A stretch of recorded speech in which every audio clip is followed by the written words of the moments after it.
Chapitre 27. Et si c'était vrai? Au Vaïria, où ils s'installèrent à la terrasse pour déjeuner, ils tombèrent sur Bizien, qui était en train d'engueuler le malheureux Le Goff, assis à une table voisine. Le directeur du tourisme était furieux.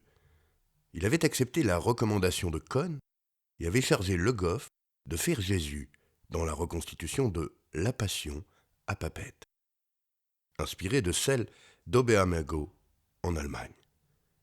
Depuis plusieurs jours, une couronne d'épines sur le front, Le Goff traînait sa croix dans les rues en prenant des poses clichés intéressantes devant les caméras des touristes.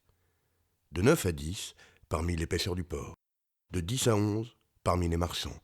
Et Jésus terminait la matinée dans le quartier ouvrier pour montrer aux étrangers que la France faisait quelque chose pour les travailleurs. L'après-midi, on le transportait en jeep à l'intérieur de l'île, sur le chemin de l'autocar, et les étrangers pouvaient voir la haute silhouette blanche apparaître ici et là parmi les cocotiers, sur les hauteurs du paradis terrestre. À Oberammergau, le spectacle de la Passion ne durait que 3 jours, mais Bizien tenait à faire mieux, et à donner à la Passion un caractère permanent. Son projet de Disney World tahitien n'en était encore qu'à ses débuts, mais le grand promoteur estimait qu'il fallait commencer par le commencement et faire feu de tout bois en offrant immédiatement les meilleures attractions au public, et les meilleures et les plus édifiantes étaient celles qui coûtaient le moins cher. Un Hilton dans la presqu'île et un casino à Moorea, avec crap, baccarat, roulettes et appareils à sous.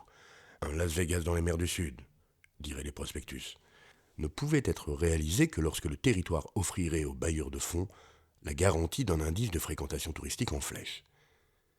Bizien avait déjà installé Adam et Ève sur une colline au-dessus de Puaavia, et la mort du capitaine Cook était représentée 2 fois par jour à Pointe-Vénus. Cook avait été tué et mangé à Hawaï, mais comme Hawaï reconstituait Tahiti, il n'y avait aucune raison de se gêner et de ne pas reconstituer Hawaï à Tahiti. Il songeait à mettre toute la Bible en tableau vivant et peut-être à faire figurer les lieux saints dans un parc d'attractions miniatures. Tout cela devait être fait avec beaucoup de dignité.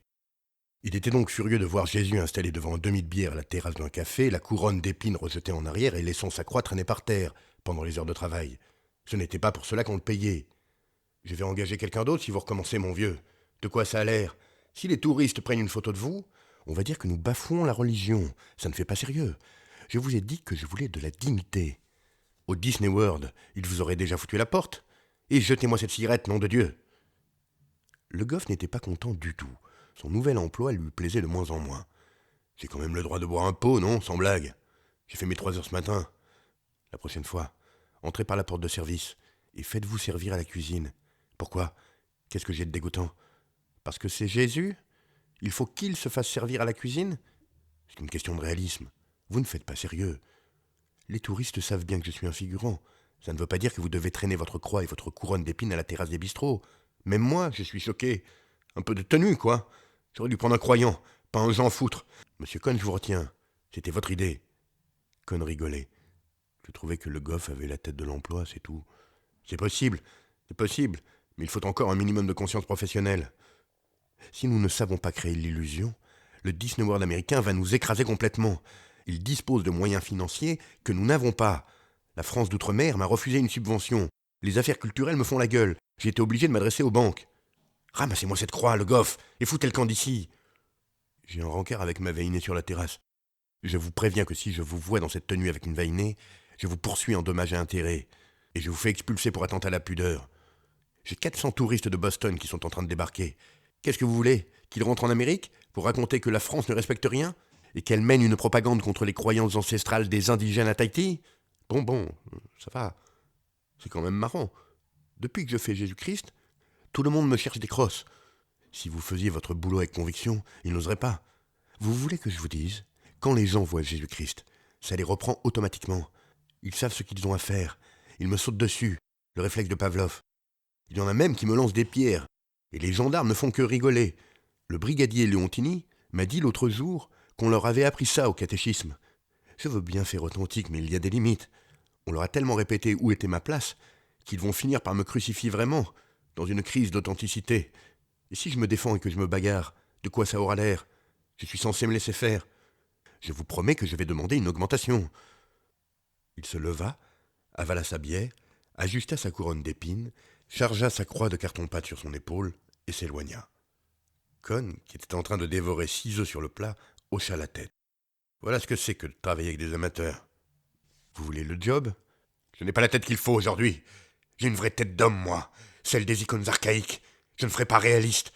Regardez tous les Christ qu'ils mettent en vente sur le marché. C'est une insulte à la foi. Ils ont fait une mauviette de l'homme le plus viril et le plus authentique de tous les temps. Ils veulent un Christ souffre-douleur, un agneau pascal, un béni oui-oui, un soumis, une souris, une image de l'acceptation universelle, une tête baissée. Je vous dis, moi, que le Christ n'a jamais baissé la tête devant personne. Il les foudroyait du regard et il s'évaporait. Mais non, ils sont arrangés pour le peindre doux comme un mouton. Tout doux, tout gentil, sans défense. Le pape devrait mettre son nez là-dedans. C'est une honte. Il donna un coup de poing sur la table. Sa voix grondait de colère. « Dis donc, Cohn, tu ne vas pas encore te bagarrer ?» demanda Maëva. Bizien le regardait curieusement. « Ne vous fâchez pas, monsieur Cohn. Je suis convaincu que tous ces peintres et tous ces sculpteurs n'avaient aucune intention de vous insulter. »« Jésus n'était pas comme ça !»« Jésus n'était pas comme ça !» tonnait Cohn avec une indignation croissante. « Jésus était un insoumis. Jésus ne dit pas oui, il dit non !» Il gueule. « Non, non. » Il n'accepte pas. Il foudroie. « Parce que vous le connaissez personnellement ?» demanda Bizien. Cohn, le nez baissé, semblait écraser des siècles d'art gothique dans l'assiette avec son morceau de pain. « Faut pas faire attention, » dit Maëva. « Pour lui, Jésus, c'est sacré. Il n'est pas tolérant. » Bizien se curait les dents rêveusement. « Vous savez, monsieur Cohn, j'ai parfois l'impression que vous êtes un imposteur. »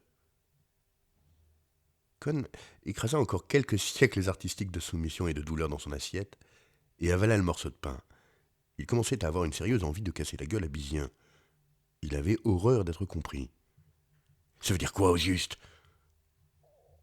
Je commence à croire que vous êtes une très belle nature et que vous faites des pieds et des mains pour le cacher. »« Exact, dit Cohn. J'ai une des plus belles natures de l'île. Demandez à Maëva. Vous parlez statistiques ou dimensions ?» Bizien observait son cure-dent. « Un cynique, dit-il, est en général un homme très vulnérable, qui tuerait père et mère pour essayer de se désensibiliser. » Cohn rota. Au large, la baleinière de Mooréa traçait sur les eaux calmes de midi une deuxième ligne d'horizon, plus distincte que la lumière floue entre les bleus pâles du ciel et de l'océan. Dans la rade, l'îlot de Motuuta dressait ses maigres touffes de cocotiers au long cou déplumé de grues couronnées, cernées de toutes parts par les plaques noirâtres de mazout coagulé. Le Motuuta avait été, il y avait de cela 65 ans, le lieu de retraite favori du roi Pomaré V. Le dernier souverain de Polynésie s'y rendait souvent seul, en pirogue, revêtu de son uniforme d'amiral français. Il emportait avec lui un litre de rhum et une Bible qu'il traduisait en tahitien. Il se réfugiait dans l'île afin de méditer, ainsi qu'il expliquait à la horde de pasteurs anglicans qui veillaient sur lui pour l'empêcher de revenir aux croyances erronées de ses ancêtres. Le lendemain, il fallait envoyer une pirogue pour le ramener ivre-mort dans son palais, après avoir retiré la bouteille vide d'une main, mais en laissant la Bible dans l'autre. De temps en temps, Cohn se faisait conduire dans l'îlot, s'installer sous les cocotiers qui avaient jadis jeté leur ombre sur le souverain mort d'une cirrhose du foie, sinon de l'âme, et là prenait une cuite royale à la mémoire de celui en qui Gauguin avait espéré trouver un protecteur. « Qui êtes-vous vraiment, monsieur Cohn ?» Cohn hésita. Il y avait maintenant un bout de temps qu'il connaissait Bizien, et dont la chaleur écrasante de midi, qui le rendait impitoyablement à lui-même, il fut pris d'un tel besoin de fraternité qu'il dut faire un effort tout à fait exceptionnel pour se protéger. « Vous avez entendu parler de l'affaire Blake et de Vos ? Ça me rappelle quelque chose. Blake et de Vos étaient deux biologistes remarquablement doués, prix Nobel tous les deux. On les a trouvés morts dans une voiture tombée dans la mer d'une hauteur de 200 mètres, à Aise, sur la côte d'Azur. Mon nom ne vous dira rien, mais il vous suffira de savoir que j'étais le troisième membre et le moins doué de leur équipe de chercheurs à Cambridge. Et alors ? Nous avions mis au point une méthode 100% efficace d'immunisation de l'organisme contre le cancer. Malheureusement, Cela ne nous suffisait pas. Nous voulions vraiment être ce qu'on appelle vulgairement des bienfaiteurs de l'humanité. Nous avons donc commencé par garder nos travaux secrets. Ensuite, nous avons adressé une sorte d'ultimatum aux grandes puissances. Nous les informions de notre découverte, qui allait modifier complètement les conditions de vie de l'humanité. En échange, nous exigions le désarmement immédiat et la destruction des stocks d'armes thermonucléaires. En cas de refus, nous nous proposions de communiquer à la presse la possibilité qui existait désormais d'immuniser l'organisme contre le cancer et d'informer en même temps l'opinion publique que les puissances refusaient notre ultimatum et préféraient voir l'humanité continuer à souffrir de tous les maux plutôt que de désarmer. C'était le type même du geste poétique que seuls pouvaient accomplir des idéalistes invétérés qui n'avaient que peu de contact avec la réalité du monde. 5 jours après l'envoi de l'ultimatum, on découvrait les corps de Black et de Vos enfermés dans leur voiture par 10 mètres de fond. On les avait assommés sous mes yeux, alors qu'ils m'attendaient à un tournant. Par une chance vraiment providentielle, je venais de m'éloigner de l'auto pour uriner. J'ai vu de mes yeux les tueurs pousser ensuite la voiture du haut de la route, dans le vide. Depuis, je suis en fuite. Je me suis fait modifier le visage et brûler le bout des doigts à cause des empreintes digitales. Mais ils ont retrouvé ma piste, je ne sais comment. À Trinidad, ils ont failli m'avoir. Je m'en suis tiré par miracle. Un de ces jours, ils vont me retrouver ici. Je n'ai aucun doute là-dessus. En attendant, comme vous voyez, j'essaie de profiter de la vie. Mes compliments, dit Bizien. Cohn fut flatté. Il était agréable de se sentir apprécié par un connaisseur. Très joli, n'est-ce pas? Et avec les oreilles, vous ne faites rien? Cohn rigolait. Je dirais même, ajouta Bizien, qu'il y a au fond de votre petite improvisation, ne manquez pas de raconter cette histoire aux touristes, en faisant auprès d'eux une collecte en votre faveur. Un petit fond de vérité, ce qui est tout à fait indispensable pour donner à l'escroquerie morale un aspect de vraisemblance et emporter la conviction. Je peux vous dire la nature exacte du numéro que vous faites ici, monsieur Cohn. Un beau sourire apparut sur les lèvres du paria des îles. Je vous écoute, amusez-moi. Il y a un bout de temps que je vous observe. Je suis arrivé à certaines conclusions. Votre numéro consiste à faire l'homme. Nous mettrons là, si vous le voulez bien, une majuscule. L'homme qui revient rôder sur les lieux du crime, dans ce qui fut jadis le paradis terrestre. Et je ne parle pas seulement de Tahiti. Je soupçonne même que ce numéro correspond chez vous à un besoin psychologique profond, qu'il est en partie désintéressé et authentique. Cohn souleva sa casquette de capitaine au long cours dans un geste de salut. « J'aime être compris, dit-il. Et si on parlait un peu de vous, Bizien ?» Le Napoléon du tourisme soupira et plissa le front, levant les sourcils si haut qu'il parurait migrer au milieu de sa calvitie. « Oh, moi, dit-il, j'ai également une nature artistique, un certain goût de la perfection. J'ai atteint un des sommets de ma vie il y a quelques années, à l'ombre de l'Acropole. J'ai fait de temps en temps un voyage d'inspection. Je me trouvais un jour à Athènes. J'avais accompagné un groupe de touristes qui visitaient le Parthénon sous la direction d'un de nos guides. Soudain, je vis une vieille dame se dresser au milieu des ruines de la Grèce antique et montrer quelque chose dans le lointain. « Oh, regardez !» s'exclama-t-elle. « On voit très bien le Hilton d'ici. »